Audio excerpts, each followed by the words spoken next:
Hello, friends and listeners. Welcome to Truth, Lies, and Alibis, the true crime podcast from three friends sharing their perspectives from having years of 911 dispatching experience. Episode 22. Missing for 31 days. In this episode, Brittany and I begin to discuss a tragic event that rocked the nation, the disappearance and murder of young Caylee Anthony. So this week, I thought I'd start off a little differently than I normally do. I'm going to send you the call, the 911 call related to this case, and then you're going to tell me what you think, because, I don't know, I just thought it'd be a little bit fun to, not give you any context and just get your ideas of what you would think if you were, taking the call. Okay. 911, what's your emergency? I called a little bit ago, the deputy sheriff. I found out my granddaughter has been taken. She has been missing for a month. We're talking about a 3-year-old little girl. My daughter finally admitted that the baby's in the store. I need to find her. Your daughter admitted that the baby is where? But the babysitter took her a month ago. My daughter's been looking for her. I told you my daughter was missing for a month. I just found her today, but I can't find my granddaughter. And she just admitted to me that she's been trying to find her herself. There's something wrong. I found my daughter's car today, and it smells like there's been a dead body in the damn car. Okay, what is the 3-year-old's name? Caylee, Caylee, Anthony. Caylee Anthony? Yes. How long has she been missing for? I have not seen her since the 7th of June. Is your daughter there? Yes. Can I speak with her? Hey, Spanish Sheriff's Department, they want to talk to you. Answer the question. Hello? Hello? Yes. Can you tell me what's going on a little bit? I'm sorry? Can you tell me a little bit what's going on? My daughter's been missing for the last 31 days. And you know who has her?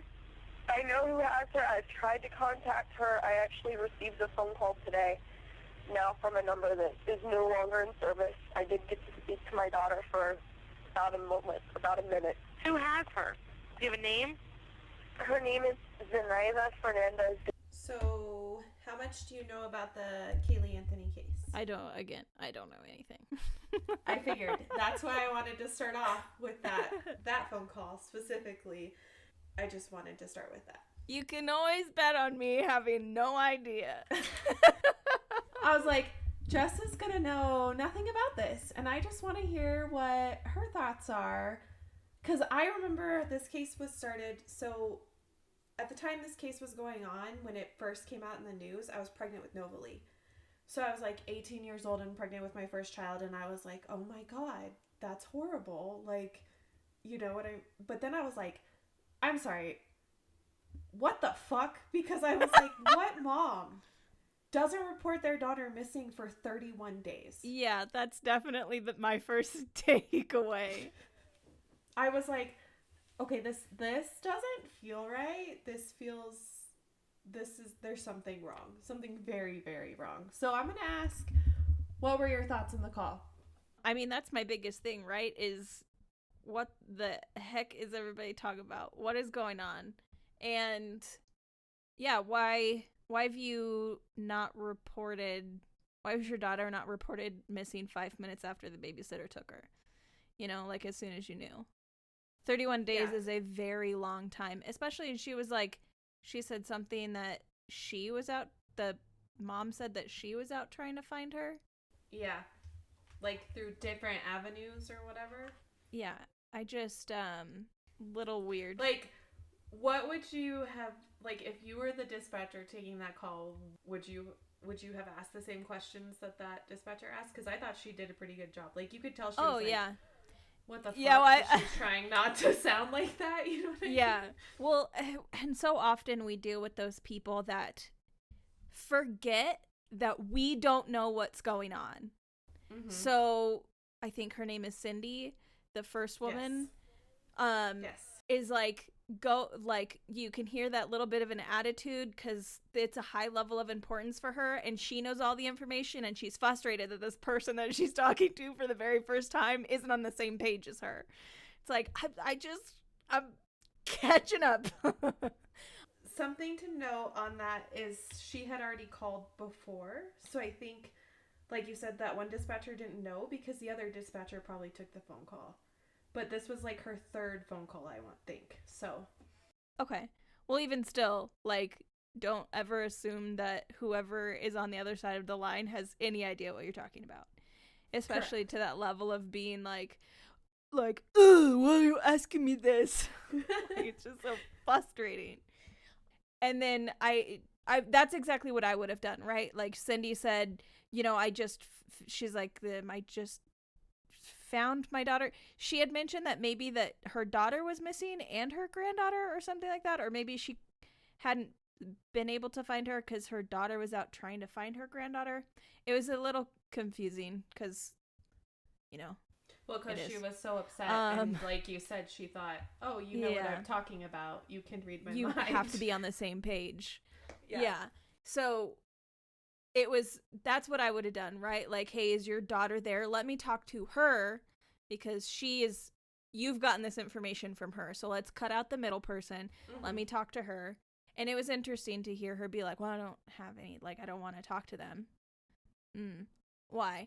And then that definitely would have been my next question after the, like, okay, she's been missing for 31 days. Has she previously been reported missing? Like, yeah. Did you make a missing person report?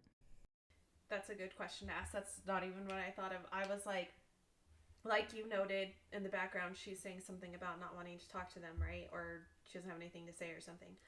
Did you notice how calm she sounded? Like it was no big deal. Like it was almost, it wasn't, I mean, there's a level of calm to it too, but it's annoyance. Yeah.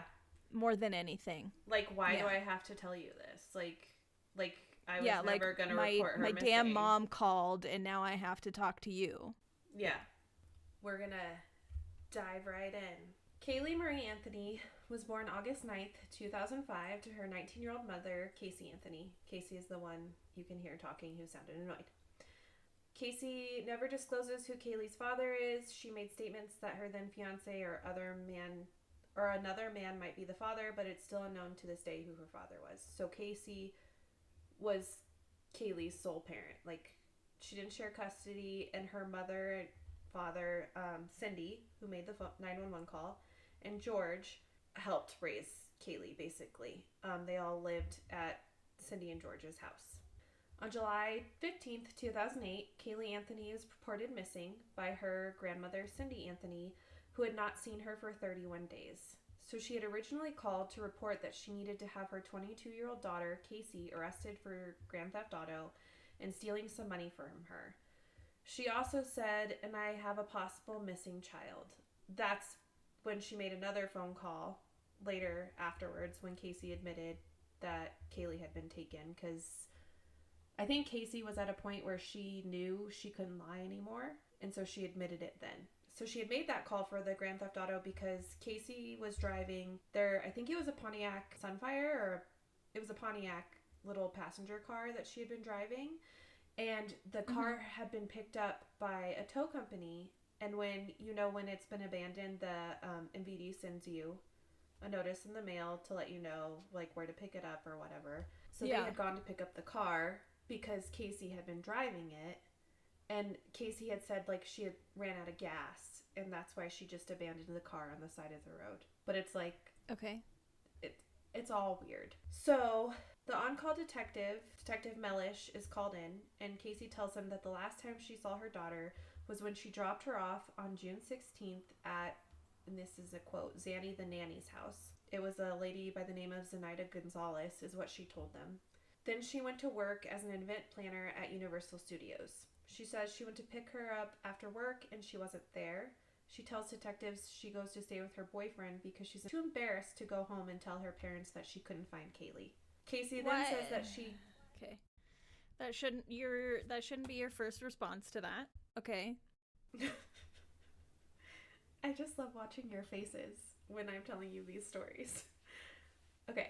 That shouldn't, as a parent, I'm not one, but that shouldn't be your first response is, oh, dang, people are going to judge me for losing my kid. No. I think I'll just go stay somewhere else and not look for my child. I guess I'll just make it worse. and not report her missing. Maybe if I ignore it, she'll just show up. Yeah. So was her daughter and the babysitter missing? Correct. Like Okay. So she says, when she's in the interview, she says she went to her apartment to go pick up Caylee, that the apartment's empty, like nobody's there, and she can't find them. She also says she goes to like familiar places that Zenaida used to take her to, like the park and stuff, and she says she can't find them.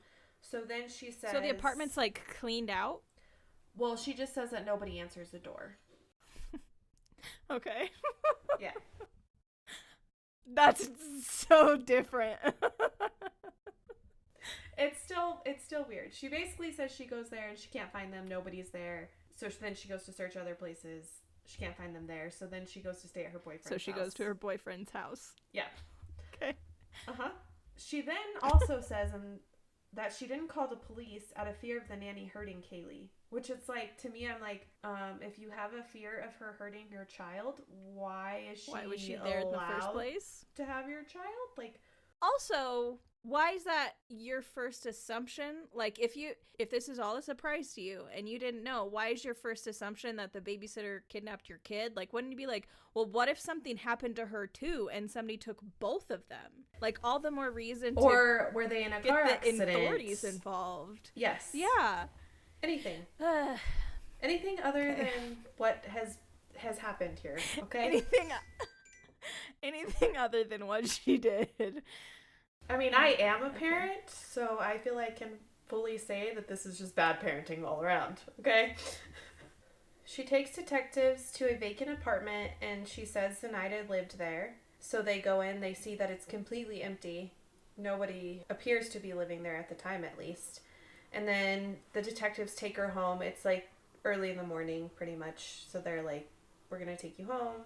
And then they tell her... This is 31 days later, though. Yeah, still, this right? is 31 days later. So it's also like, okay, so did you not go back to the apartment after, like the next day? Or like, as a parent, I would be freaking out. One, my first step would be to call police, right? Then I'd be calling like every hospital. I'd be calling which place they could be to figure out where my child is. How old is Caylee? Caylee is 3 years old, I believe. So she's almost 3 years old. On July 16th, 2008, detectives discover Caylee Anthony hadn't worked at Universal Studios for more than 2 years. Yeah. So where was she when she supposedly dropped her child off at the nanny's? And what was she doing, right? But they set it up to where she's going to take them into Universal Studios so that she can show them what she was doing that day, basically. And because she said that she had told people who she worked with about Caylee being missing, which also it's like, okay, if you told people, then don't you think those people would be like, hey, you should probably call the police? Yeah, like, why haven't you called the police yet? Just some advice. Okay. If your child does go missing, 1, call police. 2, if your friend comes to you and says, hey, my child went missing, but I just went to my boyfriend's house, call the police, okay? Make a missing persons report. These are all good advice, good parenting advice from an okay parent right here, okay? Did the detectives ever... you might have this later, so you don't have to answer it now. Did the detectives ever talk to the apartment complex to figure out when this lady moved out? So there was no record of her living there. Ever? Mm-hmm. Ever. Okay. Now I'm just wait. Just wait. It'll clear up in a minute, okay? Okay. So she takes detectives to Universal Studios and acts like she works there. So they walk in. This woman is bonkers. They walk in, and the security guard's like, hey, there's no record of you working here. And Casey's like, oh, no, I work here. What? And this is my boss, and blah, blah, blah, blah, blah. Like, trying to make up things as she's going along, right? So then the supervisor that was aware of what was going on with the police basically came up and was like, okay, just let her in, you know. So Casey's, like, walking down the hallways with detectives, like, waving at people. And the detectives are noticing that the people are being like, who are you? Why are you waving at me? And not in that way where, you know how sometimes when you're at work, people wave at you and you're like, oh yeah, hi, you, I think I should know you. Like, yeah. What's up? What's your name? Like, no, it's like, who what's up? the fuck are you? Yeah. Like that Friends episode. Did you ever watch that Friends episode where Chandler was Yes. getting called a different name? Yeah. Yeah, of course I have. Come on. Kind of like That I know about. Yeah, it's not like that. It's like, who the fuck is this crazy lady waving at me, pretending like she knows who I am? So she's walking through the building, and then they get to this like dead-end hall, and then she turns around and she goes, I don't really work here. And detectives are like, yeah, we know.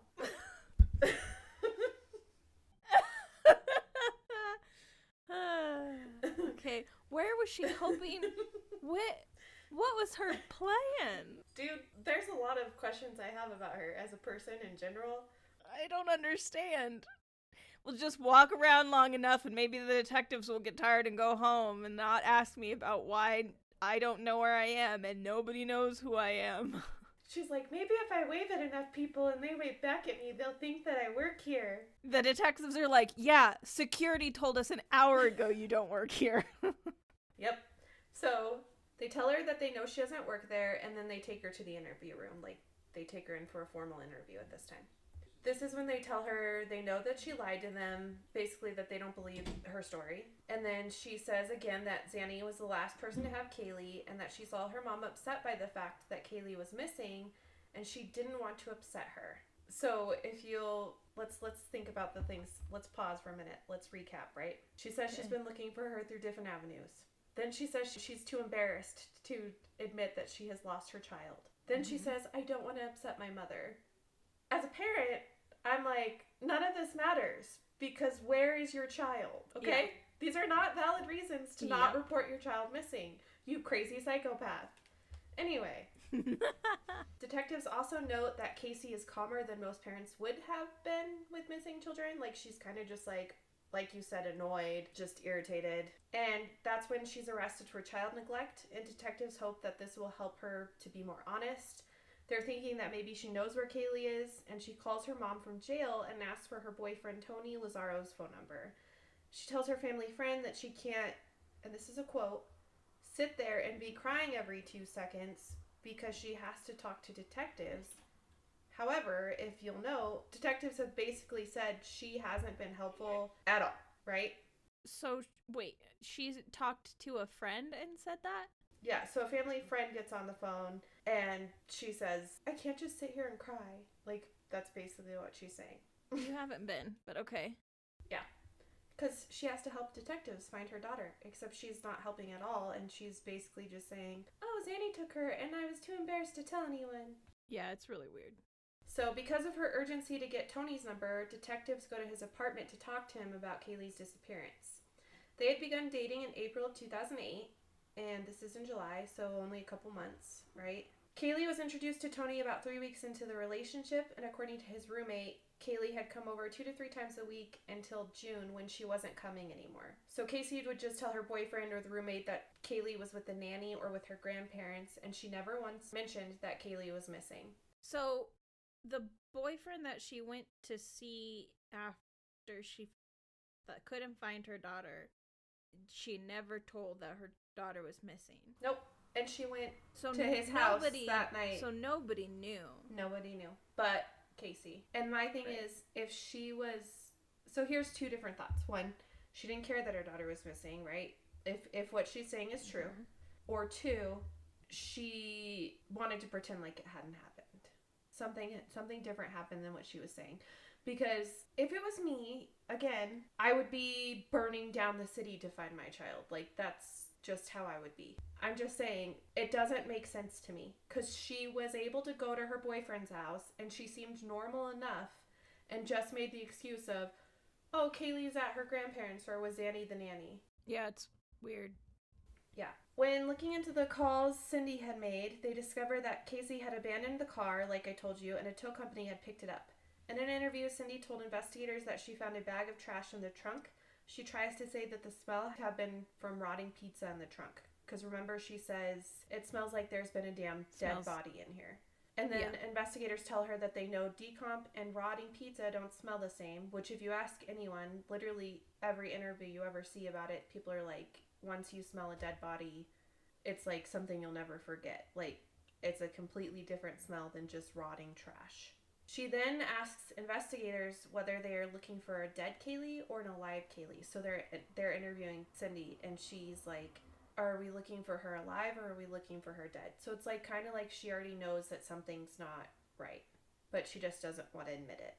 Yeah. I mean, I feel like finding out 31 days later that your daughter has been lying about all this stuff and is being really suspicious about your granddaughter being missing, like, I feel like that question would pop up in almost anybody's head. Like, 31 days after a kid goes missing, well, they always say that, like, the first 48 hours and something like that is the most crucial. Well, you're super beyond that. So, Yep. like, what is the circumstances here? Like, do detectives think that she's possibly still alive? Or, like, do they... I think it also goes to show that Cindy, like, she may be saying, oh, it was the rotting pizza, but in her heart she knew that it was not the rotting pizza. You know what I mean? Yeah. And maybe she just didn't want to admit it to herself. I'm sure. Right. It would be hard, right? It's your daughter and your granddaughter. Yeah. The trunk of the car had been vacuumed out, but the entire car smelled like decomp, per the officers who responded. There was also a large stain in the back of the car, and they take a piece of the carpet to send out for forensic testing, as well as several human hairs that they find in the trunk. At this time, detectives assume they may be looking for a deceased child instead of a missing child, and they bring in cadaver dogs. Cadaver dogs hit on the back of the vehicle, and on July 22nd, Casey was named a person of interest at a bond hearing for her charges. So, at one point, George asks to speak with detectives on his own and says, I don't want to believe I have raised someone who could do something to another person. In his interview, you can tell he is struggling with the thought that his granddaughter might be dead. And another thing to note, which I forgot to mention earlier, is George used to be a police officer. So he also definitely has had experience with decomp. Cindy's a nurse, and she has been to, like, the morgue and stuff, so she knows what decomp smells like. So in her 911 call, you can tell that she's really upset, and when people are that upset, I feel like they just say stuff, like they don't think, it just comes out kind of sometimes. Yeah. At least in my experience, right? If she had this experience that she says she had where she knows what decomp smells like, George definitely knows what decomp smells like, and she's saying it smells like there's been a dead body in here, you know? Then that's probably what it was, yeah. Yeah. There are multiple calls that are recorded when Casey's in jail, and at one point, Cindy tells Casey, and this is a quote, someone said Caylee is dead today, to which Casey says, surprise, surprise. Then she tells her mom and dad in the same call she has things to tell them, but can't because she is being recorded. Her mother then asks Casey what her gut is telling her, to which Casey replies that she is okay, that she is not far. Casey then says, I know in my heart she is not far. I can feel it. We'll just listen. This is a long call. We're going to post it on our Facebook, but I'm just going to let you watch for like a couple minutes just so you can kind of see how her attitude and her demeanor is and hear kind of some of the stuff she's saying. Hi.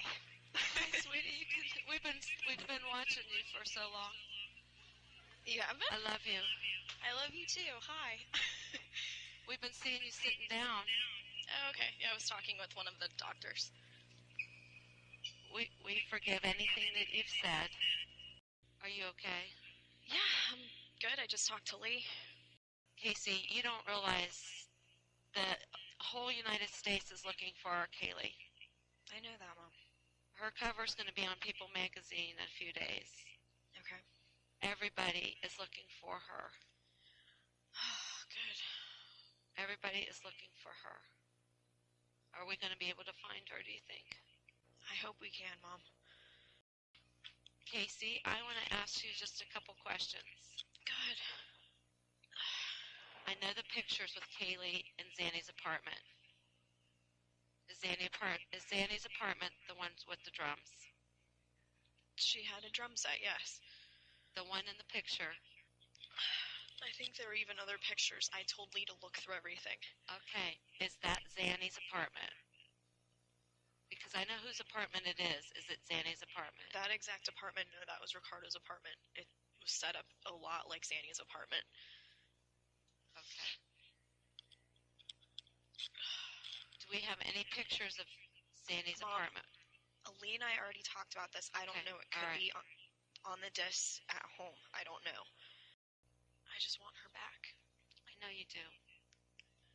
But do you think after this long she'd still be local? There's a possibility. What's your gut telling you right now? My You have gut's the telling same- me that she's okay. Okay. And your gut tells you that she's close or she's hiding? She's not far. I know in my heart she's not far. I can feel it. Okay. Jose said that you said everything would make sense once we found Caylee. Well, yeah, once you have someone that you can talk to, that you can get a real explanation from, that's known where she's been, it's going to have to make sense at that point. Once we get Caylee, everything else will figure itself out. Mainly I was meaning for myself. I recognize this lady's face. So I didn't recognize names because I'm really bad with names. But as soon as I saw her face, I remember seeing, I don't remember anything about the story, but I remember You've seen her face before. a big deal about it. Yeah. Okay. Just that next link is much shorter, but listen to what she says in that. Hi, sweetie. Hi, Mom. We're not doing well, kids. None of us. Lee's been sick. Dad's blown up at the media. Yeah, I heard.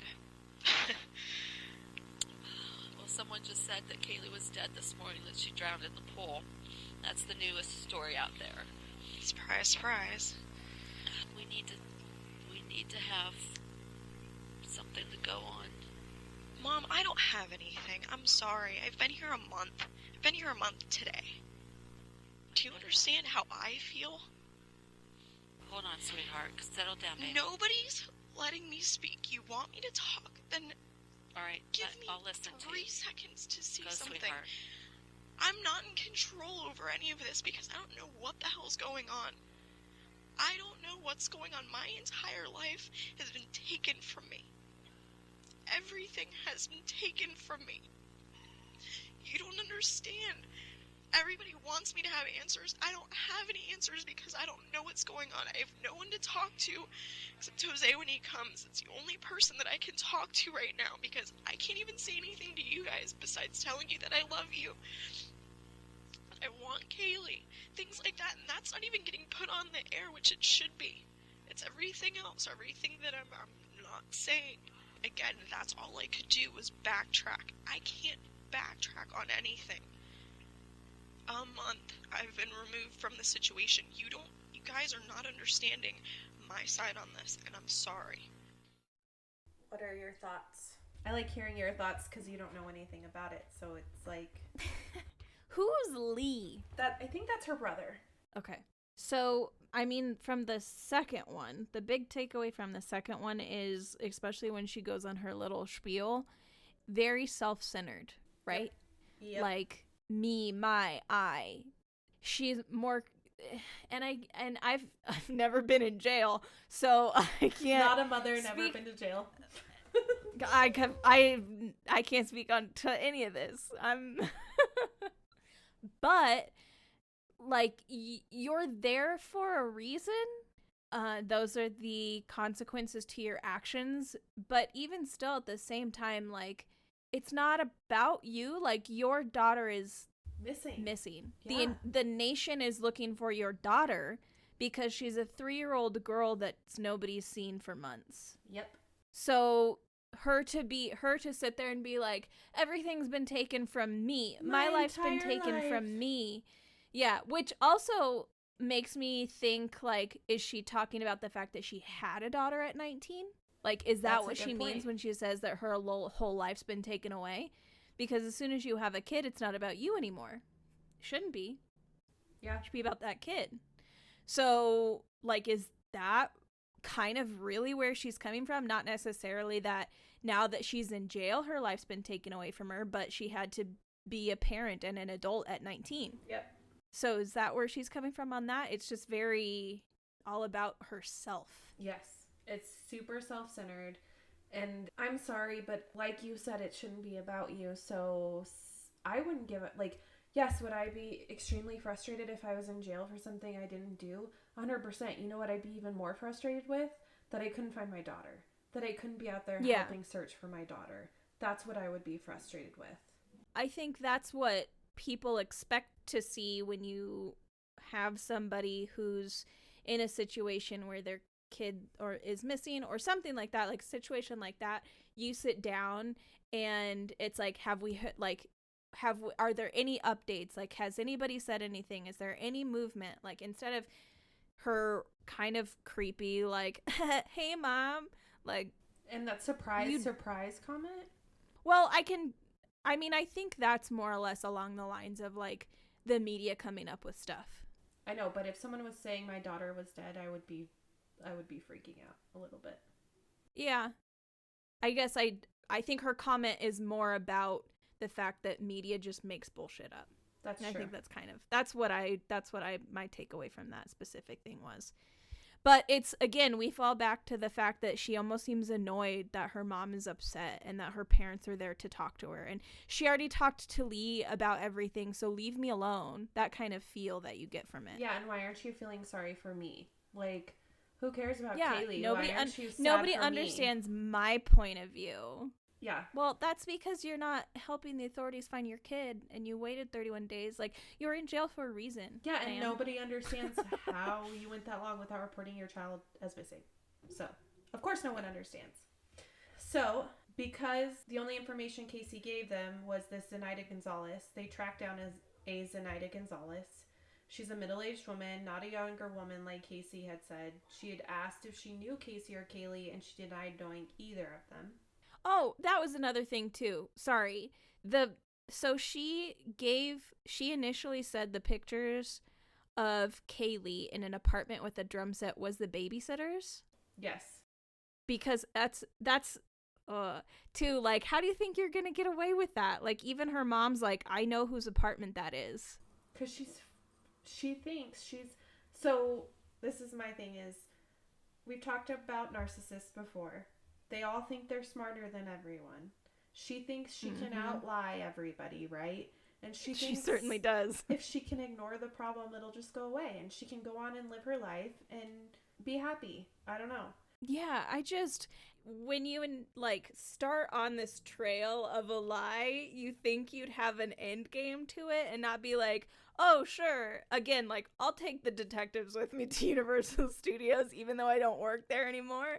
Like, it'll be fine. We'll figure something out. Yeah, I'll give these a pictures and say it's the apartment when there are people who know me who knows whose apartment that is. Yeah. Or like, oh, it looks similar. No, you're wrong. Sorry. That's not how this works. Let me show you pictures of a similar looking apartment and say that it is the apartment. But also, like, yeah, it starts I thought at it would the be beginning. fine because they're similar. Because, like you said, what was her thought? Like, how long did she think she could get away with not reporting her missing? How long did she think people wouldn't notice, right? Yeah, it does very much feel like, oh, if I pretend that nothing's wrong and I just keep lying, that I'll be able to get away with it and go back to my life how it was before. Well, and also, like, the only reason she even admitted her daughter was missing was because her mom wanted her arrested for the Grand Theft Auto, which I think the only reason her mom called police, and I think it's in, like, the transcripts and stuff, is because her granddaughter's missing, right? So she's like, okay, so you abandoned the car, which is weird. It smells weird. And where's my granddaughter? And you can't tell me where my granddaughter is. So now I'm going to call the police to have you arrested so that maybe you will tell me where my granddaughter is. It's what it seems like to me. That's just my thought. So the last time she's seen is June 16th, right? On June 27th is when she abandons the car. It was there for a while, then they had it towed. Then they must have sent a notice to the Anthonys. That's when they must have been like... So Casey doesn't say anything about Kaylee being missing until they find the car. Yes, until the mom confronts her about the car. Because the last time that they saw Casey and Kaylee was that June 16th date. And there was like an argument between the families the night before. And then Kaylee's never seen again. So, back to Zenaida Gonzalez. She claims she doesn't know Casey or Kaylee. And then they verify her story. At that point, they decide Casey most likely murdered Kaylee. That's when they're like, all of these lies are adding up to equal that Casey probably murdered her daughter.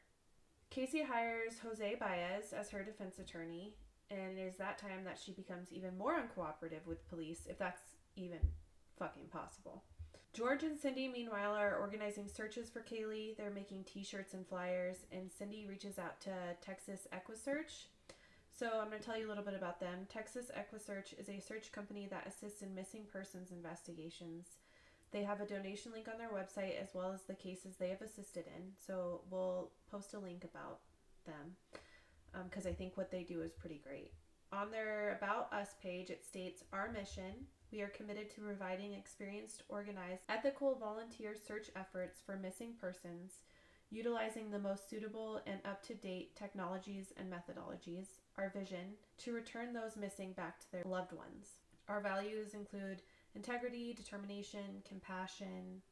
It says, "We know how it feels to have a loved one missing, and we will act with compassion, understanding, and sensitivity."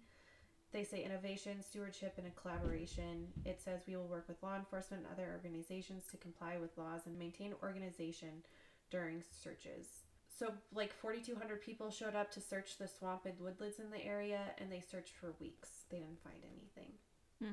On August 20th, 2008, Casey's bond was posted. There are multiple news reports of people protesting at the Anthony's house. I remember seeing this, right? Because I'll admit, I was, like, obsessed with this case. Like, I was into true crime already, but here I was pregnant with Nova, and I was, like, not understanding any of it, and I was like, they better find her. Like, I literally would watch Nancy Grace every night just so I could get updates on this case. Like, so I saw all the people protesting. I saw George Anthony yelling at people and threatening to, like, get them for trespassing and all this. It was crazy, right? Mm-hmm. They call Casey a child killer. They tell her parents that she should be ashamed of her and they shouldn't have let her come home. And they're demanding answers, which I'll admit, I was like, I mean, they shouldn't be bugging them at their house, but they're probably not wrong. On August 30th, 2008, the bond is rescinded, and the reversal comes a day after Casey's arrest because she allegedly stole cashing checks from a friend. So not only had her daughter been missing, but she decided, and she stole her parents' car, and she stole cash from them. But then she also stole from a friend. Anthony then is released after other parties combine money and post bond. So on September 5th, she gets out again, and the results of the carpet and the hair eventually... So there's people that are on her side enough that they bail her out? Yes. Is this family and friends? Yes. Huh. Oh, and a bondsman posted the first one, I think. Like, I think Baez worked it out. On October 14th, 2008, Casey is arrested for the murder of Caylee Anthony. And on December 11th, 2008, 911 receives this phone call. Yes, this is Orange County Utilities Emergency Dispatch. We found a human skull. Oh my gosh. I know. We got is it a meter reader? Yes. I'm going to let you speak right now with the representative from our field services facilities. Hi. Everything is recorded. Here he is. How are you doing? Skull of a, he believes is human. What's the location, please? It's right off of Suburban and Chickasaw in the Caylee Anthony area, right by the school. Do you have a specific address for me or not? No, it's right by the school. If you take it, you are. Yeah, he's Suburban and Goldenwood? Well, Suburban and Chickasaw. Chickasaw, I'm sorry. Yeah, and the school is right there. I can't think of the name of the school. Just go right straight down. It dead ends right into the woods. Okay. It'll be on the east side of Chickasaw, Suburban. East side of Chickasaw. And what is your party's name that we're going to meet with? He's not touching this, I hope. No, he's a meter reader. Meter reader? Yeah, and I'll just tell him to stay at that location and just stay away from everything. Okay. And if you can, try to stress to him to please not draw attention to the area. Okay. And that would be great, just in case it is something. It may be nothing, but just in case. Yes. And you're from what department? Utilities Customer Service. Utilities. And if you need any information, my phone number is... Go ahead and send a call up for a deputy to meet with him. Okay. And we'll see you there very shortly. What type of vehicle is he going to be in? Probably a Colorado. Small Colorado, white. It'll white. Have Orange County. It'll have Orange County insignia on it. Okay, white Colorado. Yeah, Chevy Colorado. Yes. And with Orange County markings. Yes. Orange County markings. Okay, we'll see you there very shortly. Okay. All right. Thank you. Bye bye. I just want to know what you were thinking when you heard the call. What stood out to you? We had it drilled into us that, like, you don't, those automatic reactions, You gotta cut keep those to yourself. out. Yeah, you gotta have those inside. Yeah. The, like, who found a human skull and being like, oh my, or like whatever she said. No. You don't. That's not you how don't this respond works. that way. No. That's like so drilled into our heads from the department, you know, from ours, that it's like, why did you say that? Yeah. I think there's only been one time in my whole career, and I honestly don't remember what it was about, but I remember later being like, oh, I probably shouldn't have said that, because I went, like, because I was surprised by what they said. And then I was like, oh, I'll never make that mistake again. While I'm on a 911 call with someone reporting an emergency and not sounding like I know how to handle the situation at all. Exactly. Like, that's what it is, right? Like, you're supposed to demonstrate your ability to handle something. You're like supposed that, to be the calm and the chaos, right? You're not supposed to add to it. And also her comment about, like, well, it might be nothing, but if it's something, we don't like, want any it's a media skull. in the area. It's a skull, so it's something. Yeah. They're like, no, it's a human skull. Oh, but it might be nothing. It could be nothing. I'm sorry, don't worry but about it. A human skull is pretty recognizable. Like, it's not something you could just confuse with something else. I don't really have any other takeaways. Okay. So the body of a child is found on December 11th, 2008, in a bag in a wooded area less than a mile from the Anthony's home. There's a dirty white canvas bag and a baby blanket with Winnie the Pooh on it, and a gray piece of duct tape was found on the skull. And it actually held the jaw together during decomp. Like, they found the whole skull. Because you know how when you're decomposing, like, I ask you, like, you know when you're decomposing? When you're decomposing. Okay. Yes. You know how when a couple of times before. You know how when a body decomposes, the jaw doesn't typically stay connected, right? Well, this duct tape kept it in place, so they found the whole skull. And there was duct tape, like on across straight, like your mouth kind of area. Wow. Okay. So the ME is Jan Garavaglia from the TV show Dr. G. So she has like a TV show where she does autopsies and stuff. It's on my to-watch list, but, you know, Dateline always wins. The ME describes the search as complicated. She says some of the bones have been dragged off by animals, as it would be because it's in a wooded area. It's months later. 8 days after the body is found, Dr. G advises that the body found was definitely Caylee Anthony and determines her cause of death as homicide by undetermined means. Dr. G says, and this is a quote, "There is no child who should have duct tape found on their face when they die." Thank you for listening. Additional information for each case can be found on our website, truthliesandalibis.buzzsprout.com. New episodes will be uploaded every Monday. Find us on Facebook and Instagram at Truth Lies and Alibis.